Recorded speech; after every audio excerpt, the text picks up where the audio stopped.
Assalamualaikum dan salam sejahtera. Saya Hairullah akan berkongsi satu game analisa yang berlangsung di kejohanan catur atas talian Piala Timbalan Menteri Wilayah 2021. Ini merupakan kejohanan catur online. Okey, kejohanan catur atas talian Piala Timbalan Menteri Wilayah Persekutuan 2021 ini dianjurkan oleh Sekolah Menengah Kebangsaan Pesin 16 1 Putrajaya dengan kerjasama Elite Chess Club 18 juga daripada Putrajaya.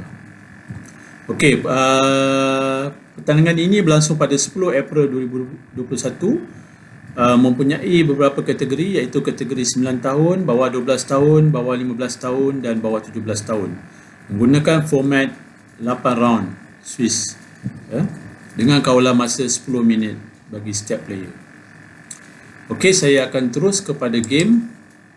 Okey, game ini antara Ais Yilas daripada Indonesia dan Toller Guys daripada Malaysia.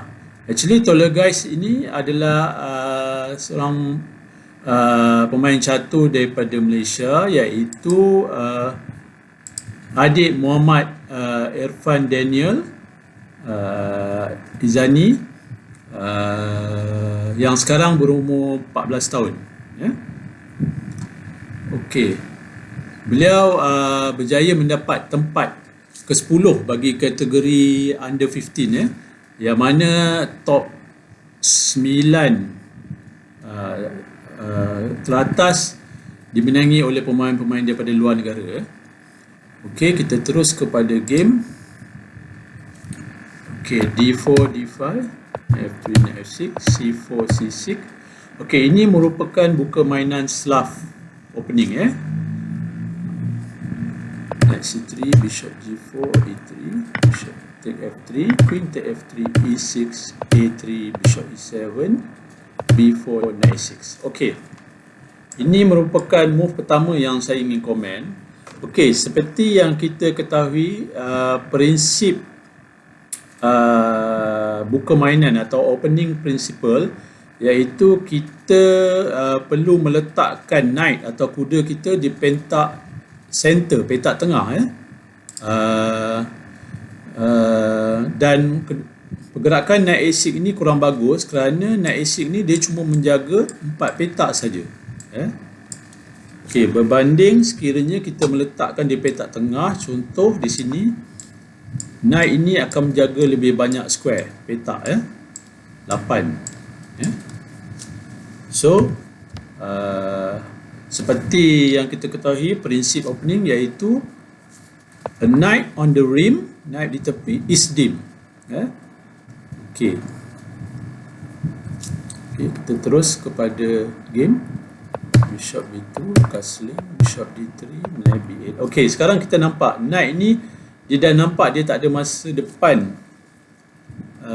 di sini, di petak knight A6 ni. Jadi dia kembali ke petak asalnya, iaitu di Knight B8. Jadi ini merupakan satu rugi tempo lah, atau rugi move. Castling, Knight BD7. Di sini knight ni lagi banyak petak yang dia boleh kontrol, seperti yang saya nyatakan tadi. Okey, rook C1, E5. Okey, E5. Okey,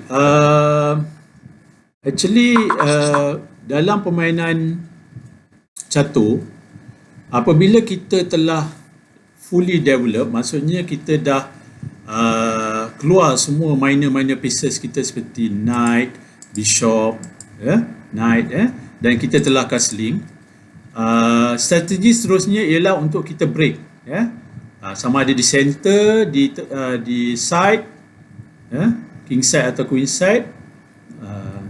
Jadi dalam kes ini hitam dia cuba untuk break di center.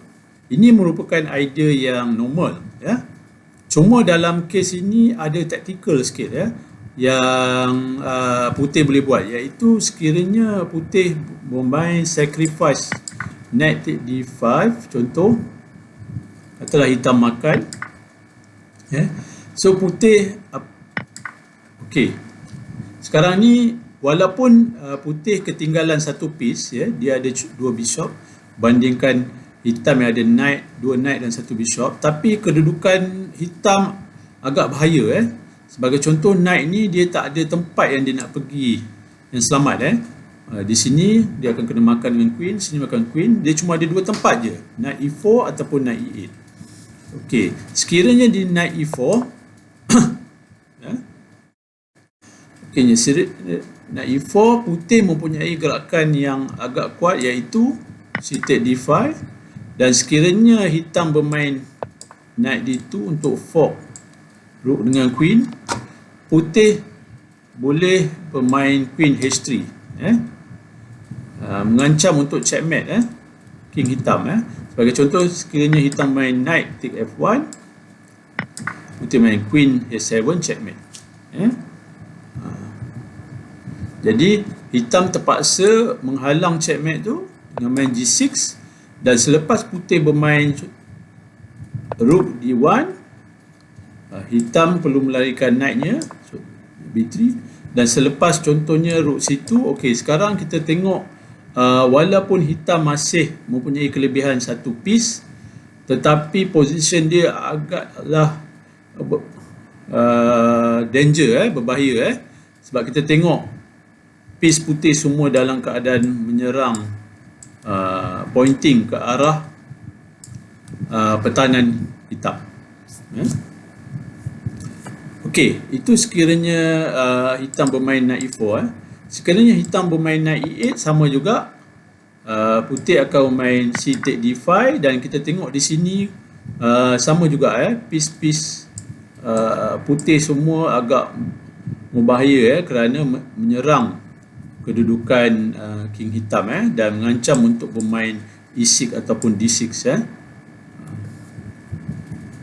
Okey. Tapi putih tidak menjumpai move itu dan bermain d take e5. So selepas itu knight take e5, queen e2, d take c4, bishop take c4, b5. Okey, b5, ini satu lagi move yang saya nak kritik. Okey, sebenarnya game ini merupakan game dikategorikan sebagai rapid 10 minit untuk setiap player. Okey, 10 minit ni bukanlah satu masa yang agak lama. Jadi dalam masa yang singkat ini susah untuk kita bermain perfect game, perfect move. Disebabkan kawalan masa yang agak singkat, untuk memberi kurang memberikan kita masa untuk berfikir. Walau bagaimanapun, untuk sebagai analisa lah, untuk kita mempelajari sesuatu daripada game ini. Okey, pada pandangan saya, hitam sepatutnya makan aja bishop ni, supaya dia dapat menghilangkan double bishop oleh putih. Dan move b5 ini pun sebenarnya melemahkan c6, yang bakal diancam oleh rook putih kelak. Okey, kita tengok apa yang jadi selepas b5, bishop b3, queen d3.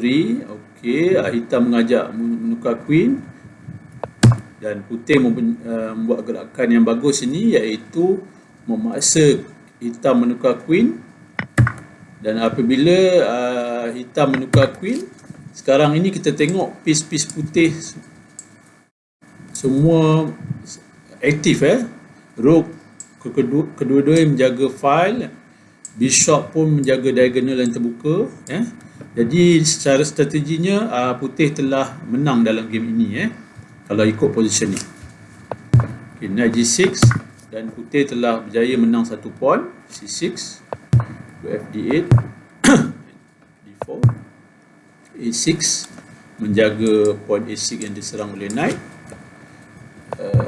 h3, e5, c1, take, d6, d6. Okey. di sini putih membuat satu kesilapan. Sebenarnya putih mempunyai advantage yang besar, tapi dengan move ini sebenarnya dia telah hilang segala advantage dia. Okey, kenapa? Apabila putih bermain bishop f7 dan hitam membalas king f8, sekarang ni piece putih overloaded. Overloaded ni maksudnya piece-piece putih ni dibebankan oleh tugas yang terlalu banyak.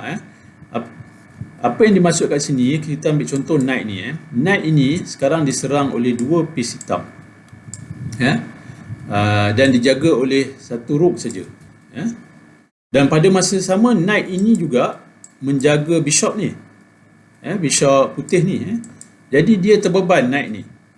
Sebagai contoh, katalah putih bermain bishop take g6, h take g6. Okey, katalah putih bermain bishop e8 untuk menjaga knight ni. Hitam boleh bermain knight e8. Okey, sekarang ada 3 piece yang serang. Sedangkan putih jaga pakai 2 je. Dan putih tidak boleh larikan knight ni sebab rook ini tidak ada siapa yang jaga. So hitam boleh makan. So that's why kita balik pada tadi, bishop 7, king f8. Okey, sekarang bishop f6, tak ada bezanya. G take f6, c1. Okey, sekarang kita nampak hitam telah lebih satu piece. Walau bagaimanapun, walaupun hitam lebih satu piece, putih masih mempunyai kelebihan 2 pawn. Sebab putih ada 1, 2, 3, 4, 5, 6 pawn, sedangkan hitam mempunyai 4 pawn saja. So check. Okey, ini sebenarnya bukan satu move yang bagus kerana beri free pawn. Dia 7. Check. Okey, sekarang pawn a6 hitam pula akan mati. Okey, check. Okey, ini pun tak perlu sebenarnya. Putih boleh saja terus makan pawn a6 ni. 6.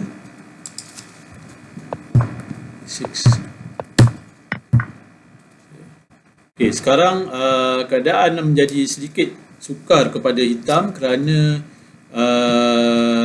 pawn hitam banyak yang telah dimakan oleh putih.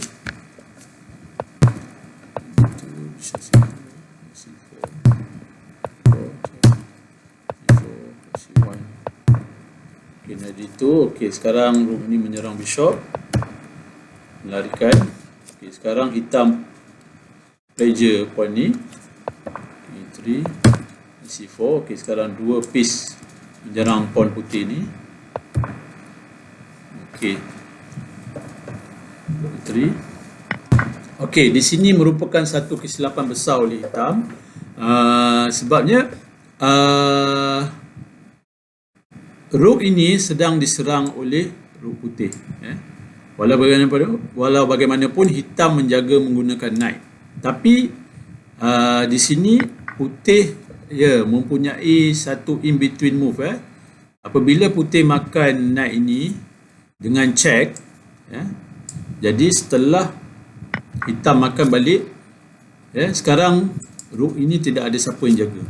So sekarang putih telah menang exchange. Kalau ikutkan dari segi position ni memang adalah posisi yang menang untuk putih. Tapi dari segi masa kita tengok kat sini memang putih mempunyai masalah dari segi masa yang agak singkat, dan akhirnya dia melakukan kesilapan besar yang akan kita tengok dalam game ni sebentar lagi.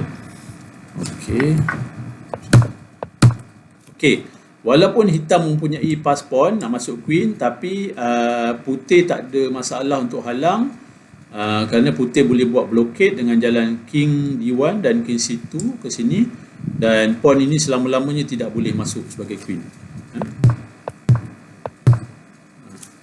Putih mempunyai majority di king side 4 lawan 1, dan memang akan ada pawn yang akan masuk jadi queen. Okey, seperti yang saya katakan tadi, pas pawn hitam ini telah diblok oleh king putih, dan hitam memang tak boleh nak halau king putih ini sebab dia ada bishop di petak hitam.